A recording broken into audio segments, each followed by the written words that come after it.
MBC 강원 영동 시사 프로그램 라디오 동서남북입니다. 1980년대 뜨겁게 몰아쳤던 민주화 운동, 그 시발점은 어디였을까요? 대한민국 노동운동과 신군부 저항의 시발점으로 평가되는 사건은 바로 1980년 4월 정선군 사부급 동원탄좌에서 발생한 사북항쟁입니다. 그런데 5월의 광주 민중항쟁도 그 이후 발생한 수많은 민주화 운동들도 모두 명예회복을 했지만 아직 사북항쟁만은 정부의 공식 사과는 물론 아무런 후속 조치도 없었다는 사실 알고 계신가요? 다행히 사북항쟁 40주년을 앞두고 명예회복의 길이 열릴 것 같습니다.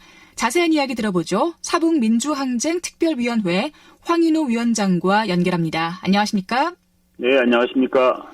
네, 얼마 전 저희 방송에서도 사북항쟁에 대해서 전해드렸었는데요. 그래도 아직 사북항쟁을 잘 모르시는 분들도 계실 것 같아요. 예. 네, 청취자 여러분을 위해서 다시 한번 설명을 부탁드리겠습니다. 네, 이 사북항쟁은 1980년 4월 21일부터 4월 24일까지 일어난 사건을 보통 가리키는데요. 물론 이때 처음 시작된 건 아니고요.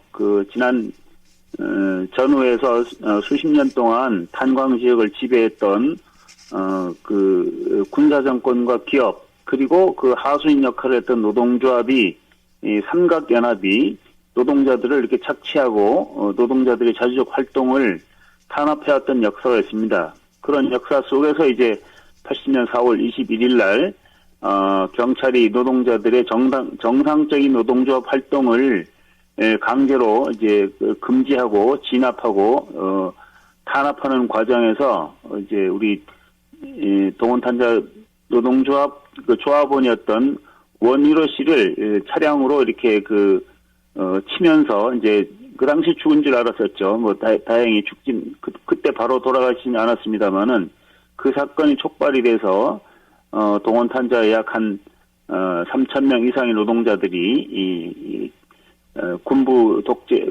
군사 정권과 기업 그리고 노동조합의 착취에 저항해서 일어난 사건입니다. 네. 네. 그 당시 파업 현장을 과잉 진압하는 과정에서 상당한 사상자도 발생을 했었는데요. 얼마나 많은 사람들이 다쳤나요? 예, 그 현장에서 이제 그 충돌 과정에서 죽은 사람은 이제 경찰관 한 명이었습니다만은 그 이후에 이제 그 당시 이제 투석전 과정에서 수많은 경찰관과 노동자를 일단 다쳤고요. 그리고 이제 주로 노동자들은 그 당시보다는 오히려 이제 사태 이후에 경찰에 체포돼서 고문당하는 과정에서 수많은 이제 고통을 당했고요. 그리고 그 고문 후유증으로 돌아가신 분들이 많습니다. 네. 최근에도 이제 한 분이 또 돌아가셨는데요. 고문 후유증으로 하여튼 30, 40대 젊은 나이에 돌아가신 분들이 저희가 지금 현재 집계된 거로만 한 10명이 넘습니다. 네. 네. 그리고 그 당시에 바로 어떻게 좀 돌아가시지 않았더라도 오랜 시간 살면서 참 힘들게 살아오셨을 것 같습니다. 예, 그렇습니다. 네.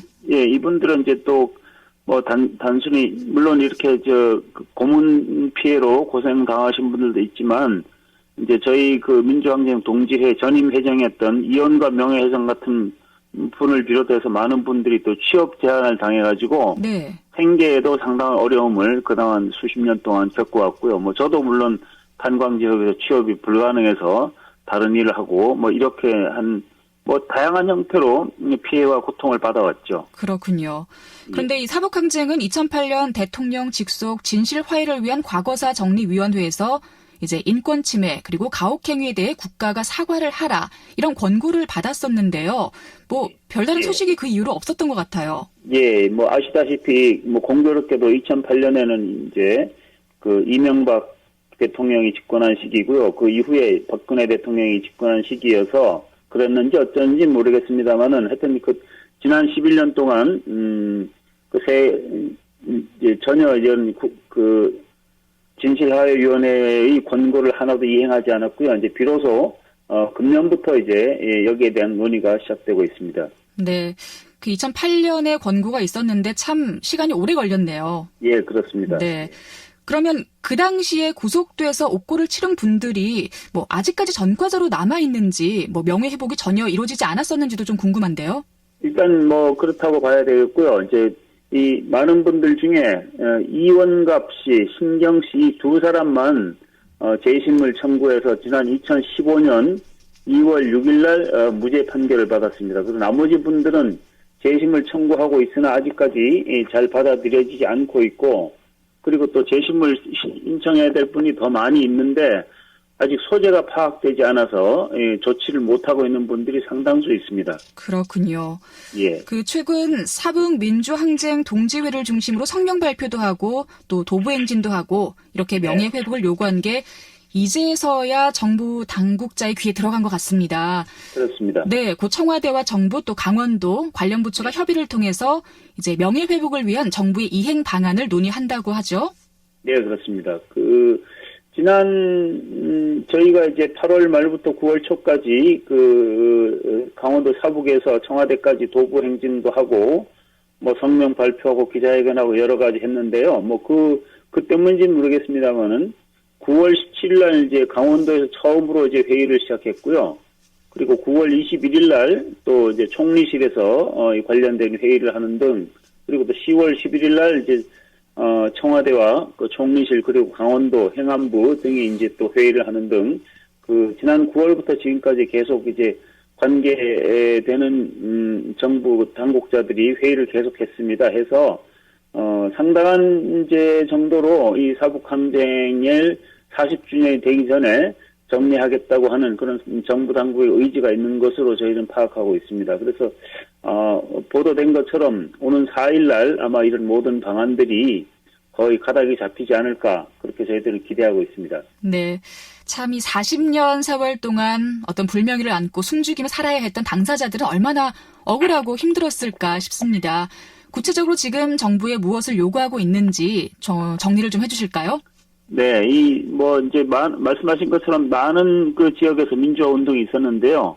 사북항쟁의 특징이 단일 사업장에서 일어난 민주화 운동이라는 특징이 있죠. 이제 하여튼 여러 가지 사정이 있었습니다만은 이 사북항쟁만은 제대로 된 평가나 명예회복이라든가 보상을 받지 못하고 있었습니다만은 우선 첫째로 저희가 요구하는 것은 말씀하신 대로 정부 당국이 공식적으로 이 사건에 대해서 사과할 것과, 그리고 그에 따른 피해자들에 대한 배상 및 보상, 그리고 기념재단을 설립해서 이 사업을, 이 사북항쟁이 가진 역사적 의의를 후세에 전달할 수 있도록 활동할 수 있게 해달라는 것이고, 이 모든 것이 사실은 우리 법치국가니만큼 법적인 근거가 있어야 되기 때문에 이 관련된 특별법을 제정해달라고 하는 것이 저희들의 주된 요구사항이라고 할 수 있습니다. 네.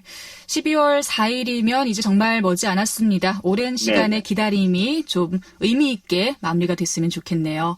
네, 감사합니다. 네. 자, 사북민주항쟁 특별위원회 황인우 위원장과 함께 이야기 나눴습니다. 고맙습니다. 네, 감사합니다.